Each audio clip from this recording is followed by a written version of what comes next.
يكفك الأمل القليل হাদিস শরীফের অর্থ তোমার ঈমানকে খাঁটি করো অল্প আমলেই নাজাতের জন্য যথেষ্ট হইবে।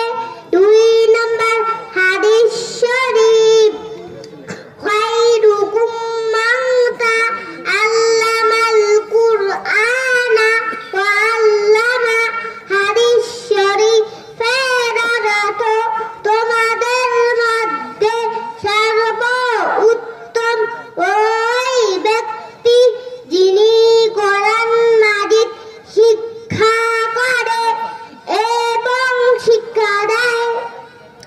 3 নম্বর হাদিস শরীফ তলাবুল ইলমি ফরিদাতুন আলা কুল্লি মুসলিম। 4 নম্বর হাদিস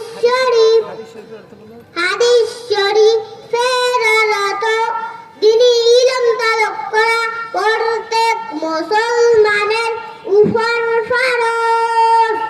4 নম্বর হাদিস শরীফ আত-তুহুরু শাতরুল ঈমান হাদিস শরীফের অর্থ পবিত্রতা ঈমানের অঙ্গ। 5 নম্বর হাদিস শরীফ মিফতাহুল জান্নাতিস সালাত হাদিস শরীফের অর্থ নামাজ বেহেশত